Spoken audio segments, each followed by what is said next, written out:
I have to say this is quite a nostalgic treat for me because I was just starting high school in 2006 when Good Game was first brought to the world. Now, you were more than just a host of the show. You co-created it and submitted it. So as an example, what was it like submitting that pilot to ABC and then getting it accepted? It was thrilling. It was simultaneously thrilling and surprisingly chill for what you would expect that might be. And that's because it happened in this little pocket of time, which is very unusual, where ABC had this subdivision called ABC Online. And ABC Online had bought the rights to ABC2. And so all of a sudden, they had this new television network that they didn't know what to do with. And so they literally had people walking down the halls asking if anyone had any ideas for shows. And that type of thing just does not happen. It's very unusual. So my friend at the time, Janet, was in one of those halls where they were walking down. And she came home one day and she said, they're looking for show ideas and stuff. We should make a gaming show. So being ABC Online, they were more tech savvy folks there. They kind of got it when we proposed a gaming show. There was an executive there who had previously worked at Nintendo. So it was a little bit of an easier pitch. We just kind of put together a one-pager of what we think the format should be, all the segments that we think it should have, the tone that it should have, and stuff like that. And the original vision for it was quite different to what went to air. I think what went to air was definitely better. But the original vision for it was just kind of like a really small production where it was just kind of like me as a researcher and an incredibly small team. And because we couldn't really get anyone to jump in front of camera and be a host, we couldn't pay them. That was the only reason that I did it originally. And then that just kind of stuck. Yeah, I mean, we at the time, I think I was unemployed. I was playing a lot of Counter-Strike and a lot of WoW. This is a period of my life when I had a #1 Counter-Strike team in Australia, and I think right around this stage, I was just about sick of it. I was just like we had gotten to the #1 spot on the 2 ladders that existed in Australia at the time, and it was so much work that myself and my team had kind of already said, all right, look, let's make this last run for the #1 slot, and then after we get there, let's quit because we're exhausted and this is tiring. So that's the kind of stage that I was at right as the proposal was being submitted. But yeah, they accepted the proposal. They said that they didn't have much money, so they offered us about $800 to make a pilot. And we, most of that $800 went to my rent because I was a bit behind. And then we called in a bunch of favors for people to help work on the pilot. And yeah, so it was surprisingly chill process for you just wouldn't be able to do that now or anywhere else. Weird pocket of time where the stars aligned and we were able to do that, but also, yeah, quite thrilling, quite a special opportunity. Even with all of my research, I assumed that you were an actor who was a gamer who wanted to be on screen performing, not you were the best person for the job regardless of everything else that was going on. But now that I think about it, it makes all the sense in the world, because at least early on, and at least for you, it did feel like a show. I mean, they say this, and it was true. It was a show for gamers by gamers. Or at least for you, I really could tell early on that you were an actual gamer that actually cared about this kind of stuff. But speaking of performing and acting while on the show, I went back and watched a couple Good Game episodes, and nostalgia right in the heart for my nostalgia. You were co-hosting with Michael Makowski. Mike Wazowski, yeah.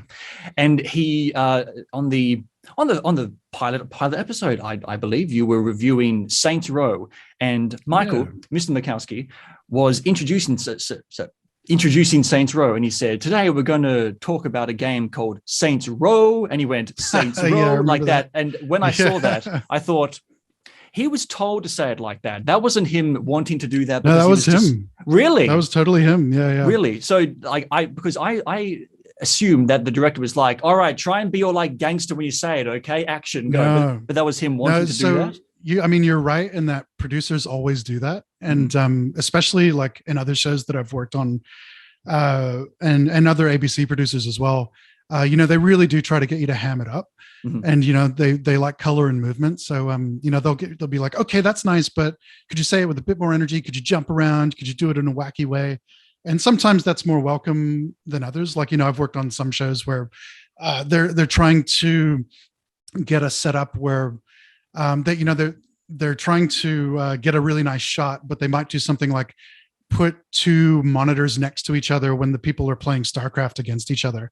And then that's a time when I would normally jump in and say like, hey, people don't play like that because you can see where their units are on the other screen. And, it's the type of thing that the audience will, jump on the forums about and go, they don't really play StarCraft because blah, blah, blah. But in the case of Kapowski, yeah, no, I don't think anyone ever had to ask him to ham it up because he naturally did that like every time first take. How did he get on the show? Did you know him beforehand? Yeah. Sorry, excuse me. Yeah, we knew each other beforehand. We were doing sales at Optus, actually. We were in the sales division, inbound calls, selling like home phone, internet packages, cable TV, stuff like that. That's where I first met him. So we became friends there, and we were, going out, having fun nights out in the city. And anyone who's ever worked in a sales office knows that there's a lot of characters in a sales office. So we had a big group of friends there. And like I said, back with the original vision of the show, again, the original vision only had one host as well.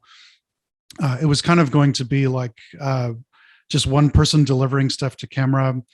And it was Mike who suggested, we were having a beer one day, and Janet was there, and Mike just suggested like it should be a 2-person show because then you can bounce ideas off each other. You can play devil's advocate if you need to for a review. You can have one person take one point of view and one person take the opposing point of view, and you could smash it out. Have a little mini good-hearted debate. And he was totally right about that. He was totally suggesting it out of self-interest because he wanted to be the second person on the show, but he was also completely right. So yeah, that's how that came about.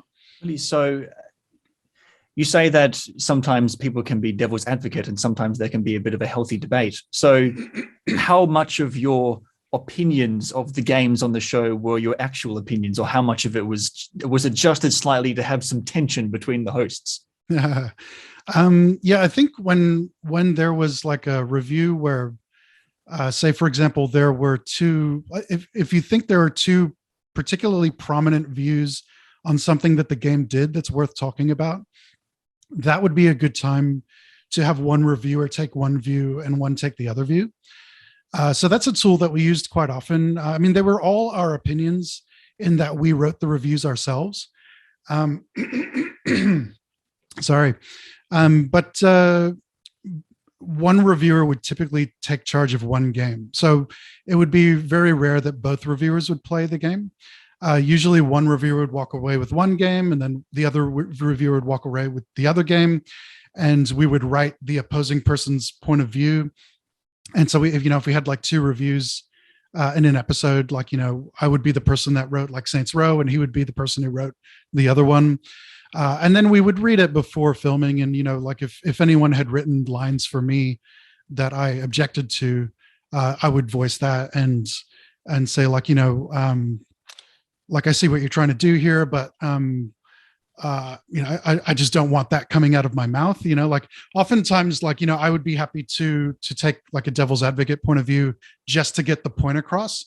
And so would the other hosts that I would work with normally.